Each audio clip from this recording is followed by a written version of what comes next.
Sans dire un mot, j'entre dans la maison, jusqu'à la chambre où est allongé mon père.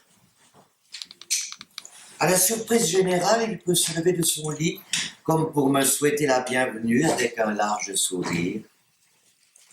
Oui, je vois un sourire rayonnant. Je sens une paire de mains froides. Je me souviendrai toujours de cette poignée de mains si chaleureuse, si tendre, si puissante. À cet instant, nous sommes tous présents, réunis en famille. Les parents, les enfants, mais aussi tantes, oncles, cousins et cousines. Tout le monde est debout autour du père. On pourrait faire une photo de ce qu'on appelle la famille entière et complète. Immortaliser ainsi cet instant pas comme les autres. Combien de temps a duré ce moment des retrouvailles, de réunion? Ton père s'est levé tout seul, c'est un miracle, me dira-t-on plus tard, dans cette petite ville qui m'a vu naître.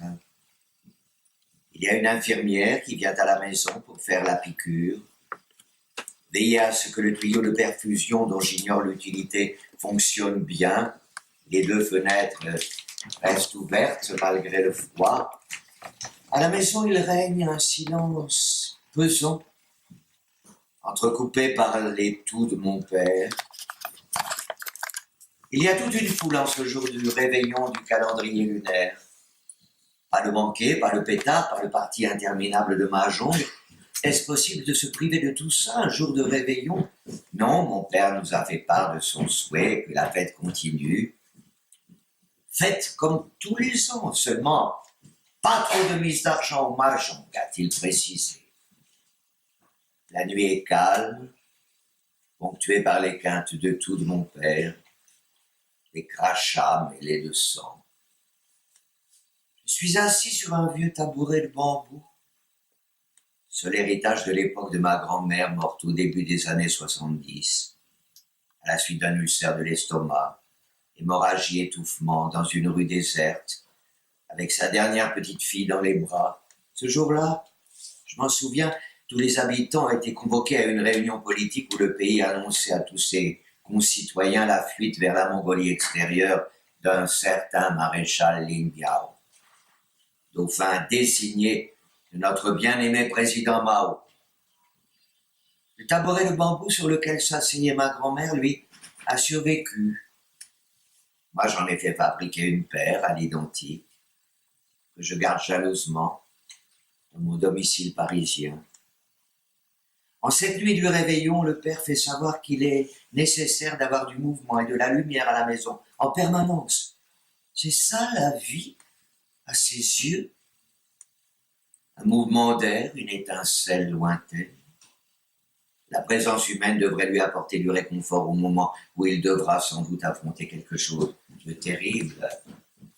On lui obéit, mouvement et lumière. Le premier souvenir de ma prime enfance, quand j'avais 3 ans, je crois, il y a une sensation, celle d'un mouvement.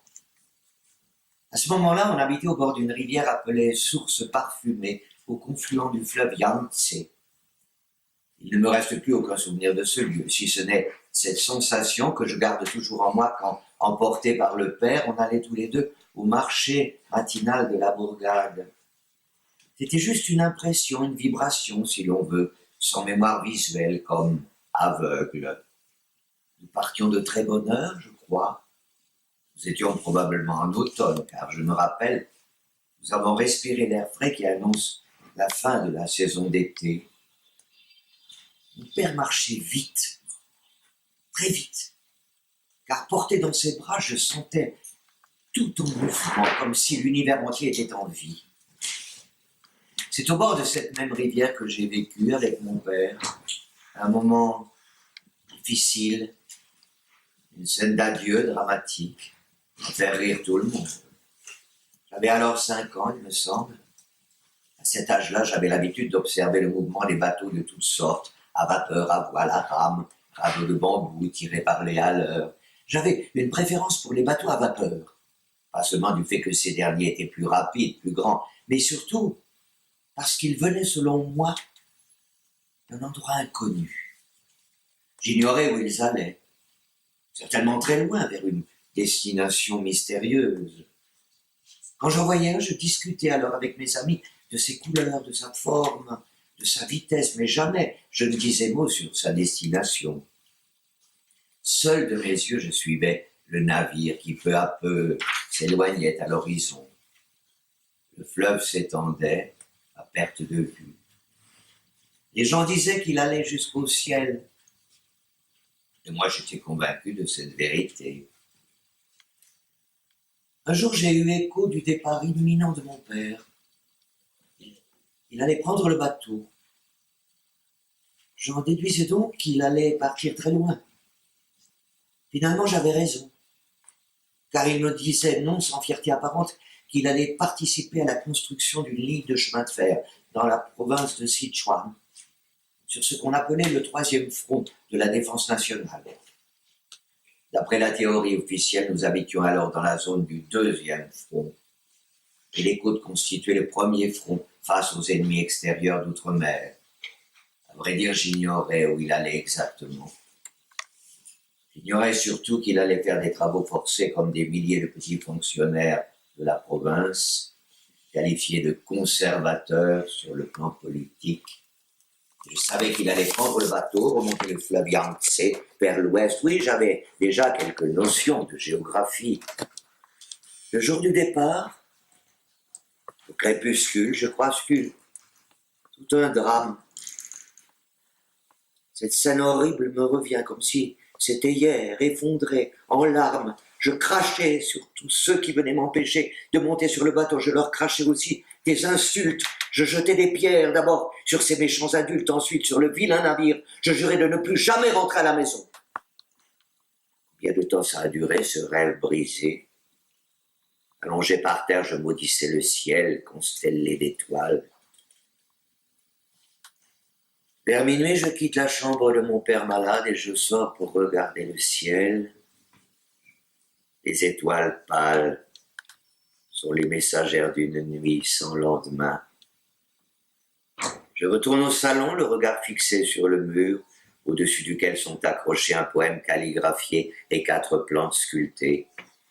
Un rouleau, 4 morceaux de bois couverts d'une menue couche de poussière. Un mini-musée où sont exposées de façon permanente les œuvres d'un père à la fois calligraphe et sculpteur. Œuvres artistiques et spirituelles, car ce poème d'un certain Yang Shen, qui a vécu sous la dynastie des Ming, relève tout au moins à ceux qui l'ont lu 100 fois, révèle tout au moins à ceux qui l'ont lu 100 fois les mystères de la vie humaine. Les 4 plantes emblématiques incarnent, quant à elles, les 4 vertus d'un lettré chinois. Au dehors, dans le jardin, 2 ou 3 fleurs de prunier que je devine s'épanouissent dans cette nuit sans étoiles.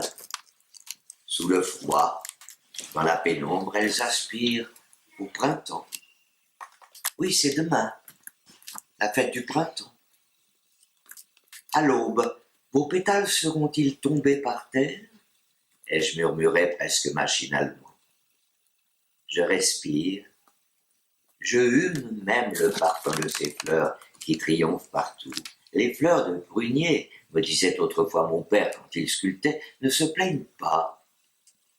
Elles se contentent d'être belles, d'être le signe avant-coureur du printemps, de cette saison douce qui appartient aux autres.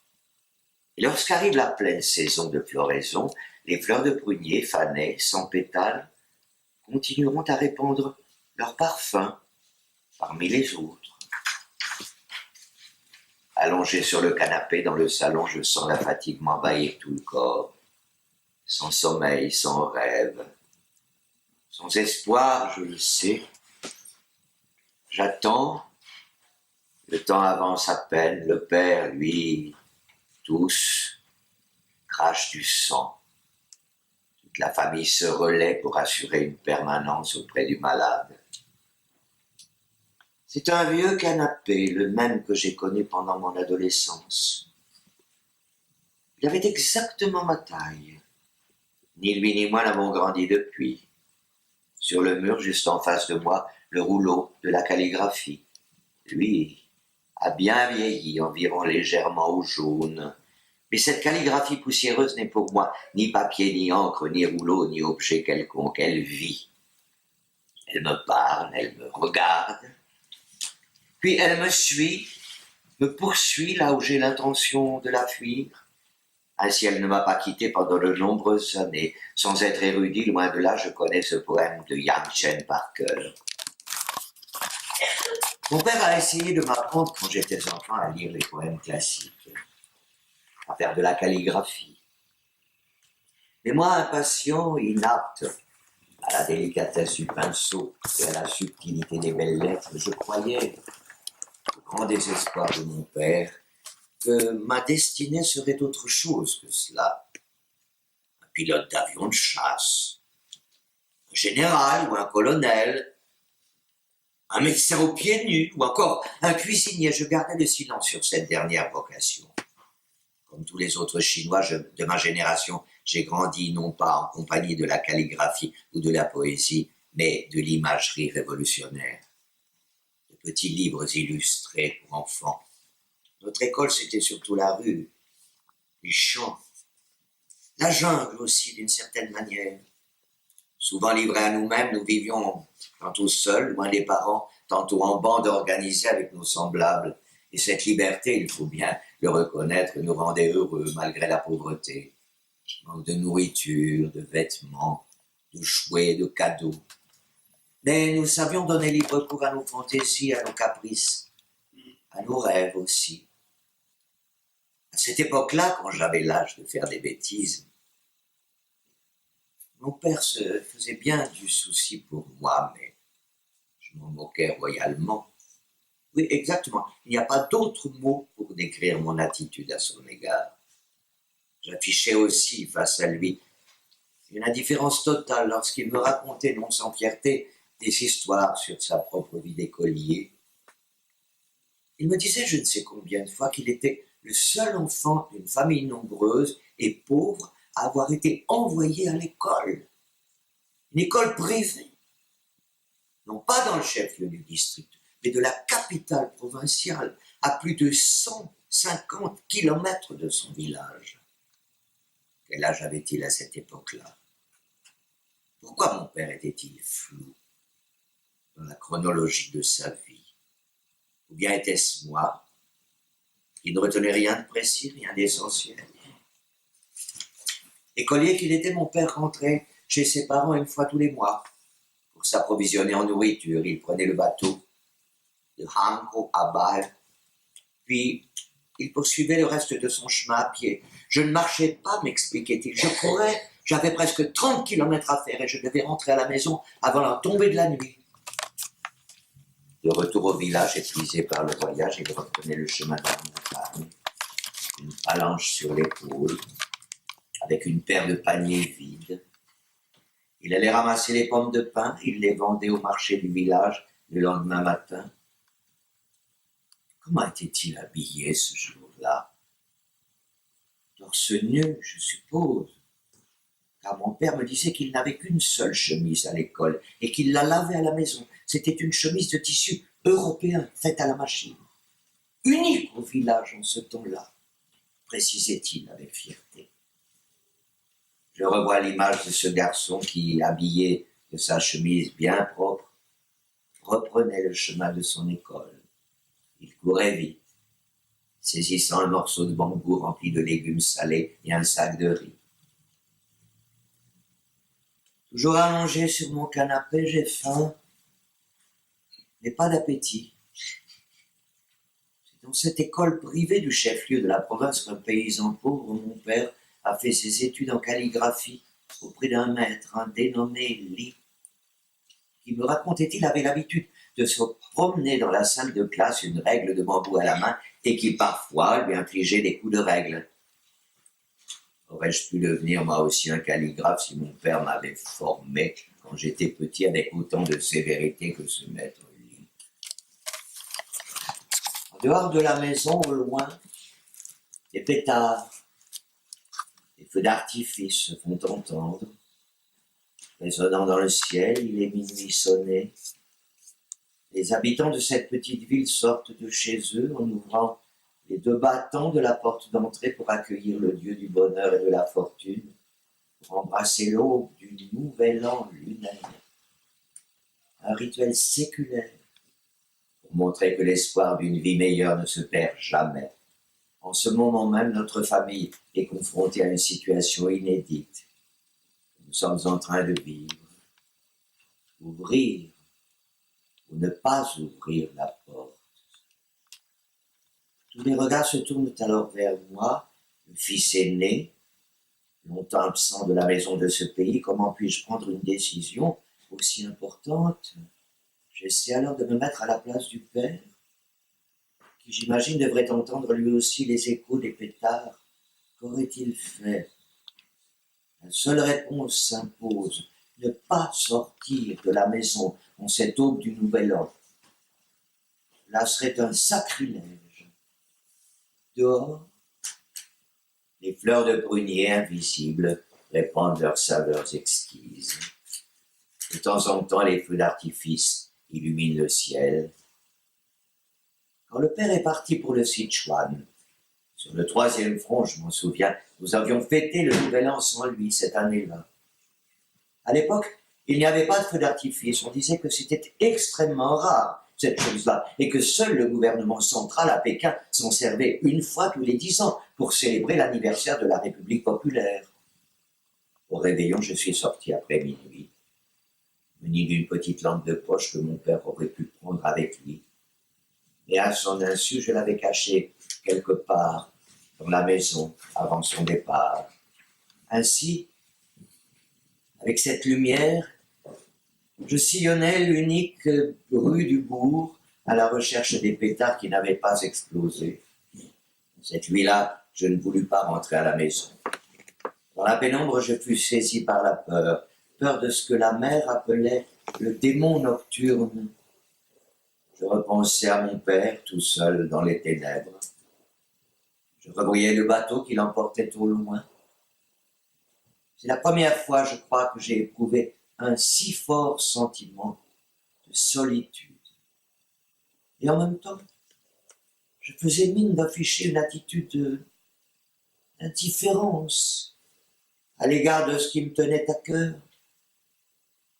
À présent, je tâche de garder le calme. Mais je ne peux m'empêcher de revoir l'image de ce brave garçon qui était mon père, torse nu, montant sur une colline couverte de pins, une palanche sur l'épaule, avec une paire de paniers vides à remplir. Chaque fois qu'il reprenait le chemin du retour à l'école, long de 30 kilomètres jusqu'à Baheu, il croyait qu'il allait très loin, loin de son village. Son père lui disait: un bon fils, c'est celui qui part loin, au fin fond du monde. Et lui, mon père, me répétait la même chose. C'était une de ces histoires d'écoliers pour lesquelles j'avais affiché mon indifférence pendant très longtemps. Et des années plus tard, lorsque je suis venu en France, les gens me demandèrent souvent: pourquoi es-tu venu ici? Je me taisais. La plupart du temps, non, sans penser à mon père, à ce garçon qui portait une chemise de fabrication européenne et qui courait loin